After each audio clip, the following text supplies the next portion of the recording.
At the peak of her career, surrounded by power and recognition, she believed nothing could shake her.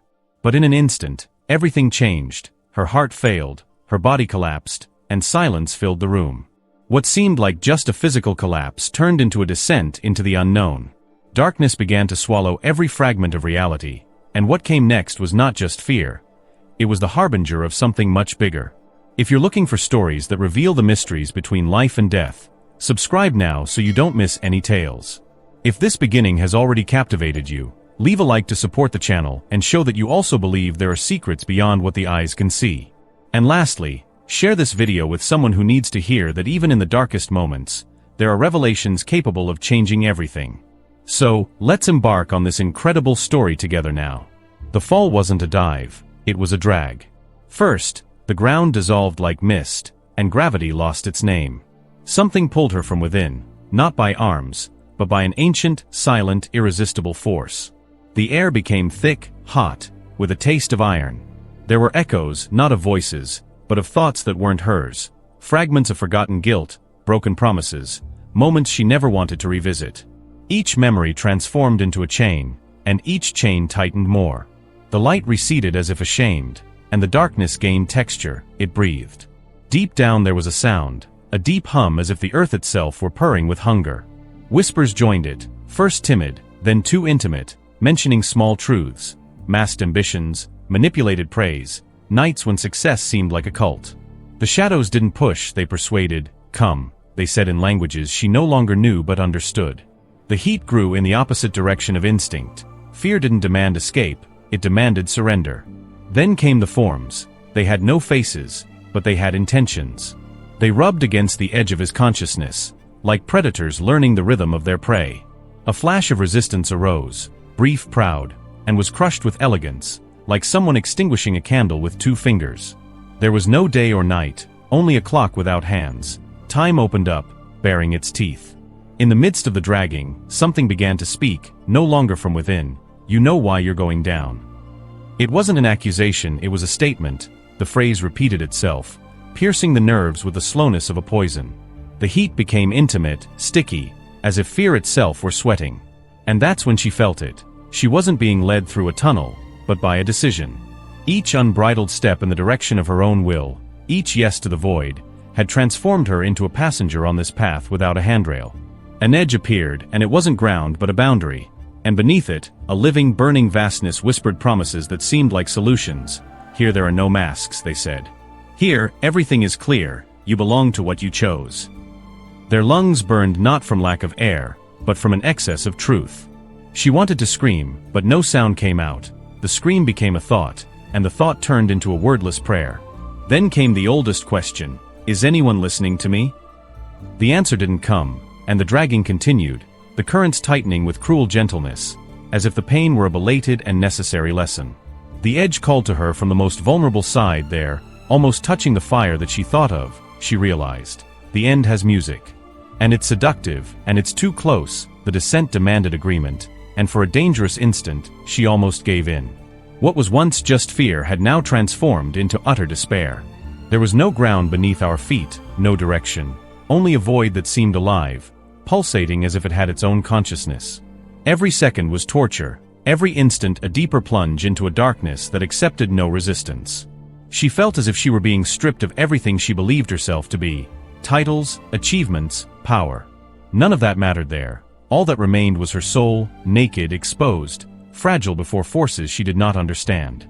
The voices around him multiplied. They weren't mere murmurs, but screams that pierced his mind like blades. They called his name, mocked his choices, reminded him of every mistake, every moment when ambition spoke louder than compassion. It was as if hell itself had catalogued her life and was now displaying each flaw as proof that she deserved to be there. The heat intensified, it was suffocating, and the air seemed to transform into invisible fire. She tried to cry for help, but her voice was gone. The scream died before it could escape, swallowed by the abyss, and the silence that followed was even more cruel, because it showed that no one heard her. The solitude was total. There were no allies, no way out. Only the certainty that she was being dragged towards an inevitable fate. Despair took physical form, and her spiritual body trembled as if made of glass about to shatter. The invisible chains that pulled her seemed to feed on her weakness. The more she fought, the stronger they became. It was an unequal battle, and defeat was written before it even began. It was at that moment that she realized something terrible. It wasn't just hell calling to her, it was her own conscience condemning her. Every memory of selfishness, every word spoken without love, every decision made solely to enhance her image. It all returned with overwhelming force, and the weight of guilt was unbearable.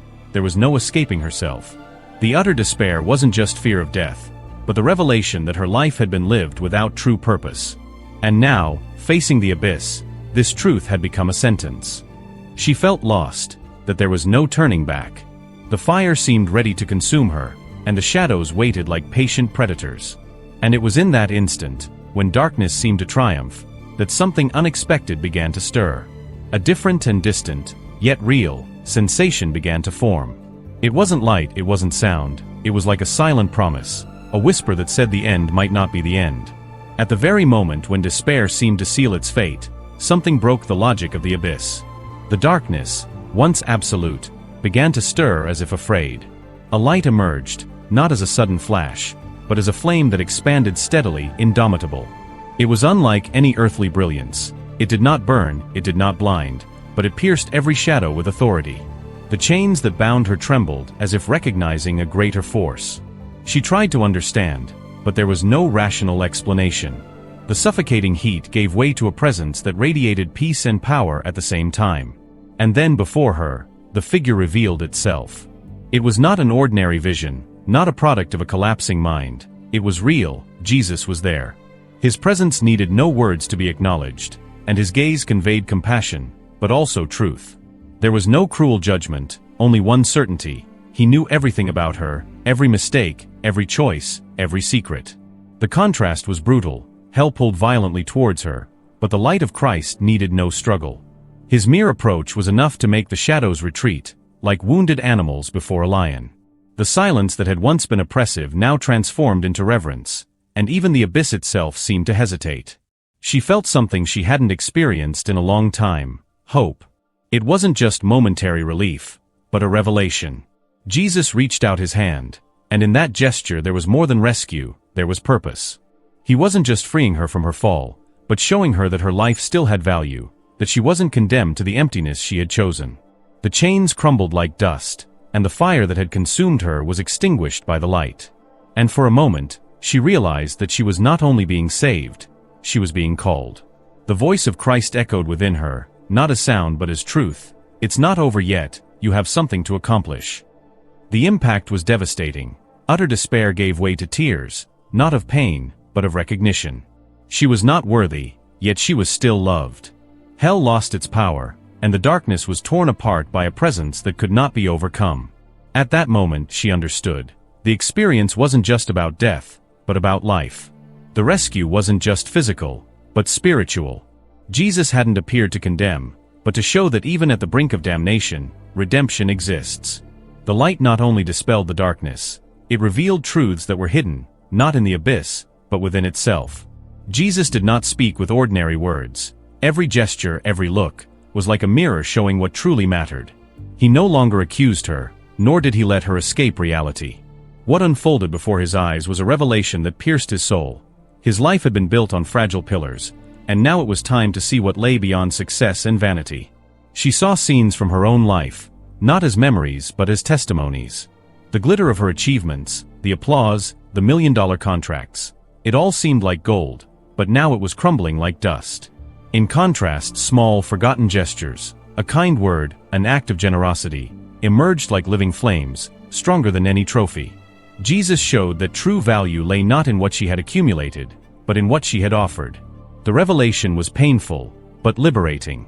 It made her understand that hell was not just a distant place, but a consequence of daily choices, of a life without purpose beyond itself. And at the same time, it showed that salvation was not a prize for the perfect, but a gift for those who recognize their need for it. She felt she was facing a decision. It wasn't just about returning to life, but about how to live from that moment on. Jesus wasn't rescuing her so she could remain the same. He was calling her to a mission. The hope that arose wasn't vague, but concrete. There was a new path, a chance to rewrite her story.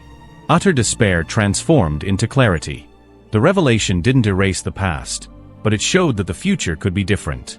It made her understand that each breath, each day, was an opportunity to serve, to love, to connect with something greater than her own ego. And in that encounter she realized that she wasn't just being saved from hell. She was being invited to live with purpose. The revelation was clear. Her life hadn't ended, it was only just beginning. The impact of the revelation still echoed within her when suddenly, everything changed. The light that enveloped her began to recede gently, not as if abandoning, but as if returning. The suffocating heat of the abyss vanished, and in its place arose the sensation of breathing again. The distant sounds of machines, hurried voices, and footsteps echoing in a cold corridor began to mingle with her consciousness. She was returning. My eyes opened with difficulty. The white ceiling, the artificial lights, the tense faces of the doctors. Everything seemed unrecognizable, as if it were the first time I was seeing the world. My body was fragile, but my soul carried something new. It wasn't just survival, it was rebirth. As she regained consciousness, flashes of the experience still burned in her mind. The dragging toward the abyss, the utter despair, the unexpected apparition. None of it faded. On the contrary, every detail seemed etched in fire, and she knew she couldn't simply ignore what had happened. This wasn't a dream, it wasn't an illusion. The return brought a painful realization. The life he had led up to that point could not continue in the same way. Success, possessions, applause. Everything seemed small compared to what he had witnessed. The experience not only took away his fear of death, but gave him a new perspective on life.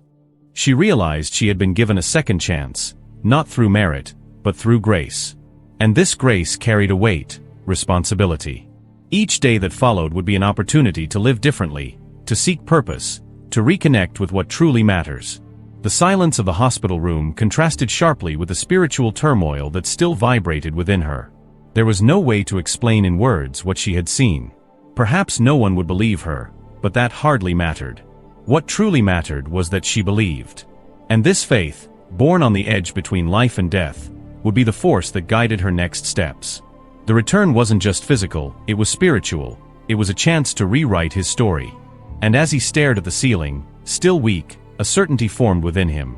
Life is short, but purpose is eternal.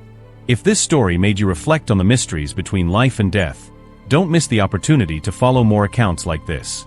First, subscribe to the channel now so you don't miss any experiences that reveal what happens beyond the limits of consciousness. Then leave a like.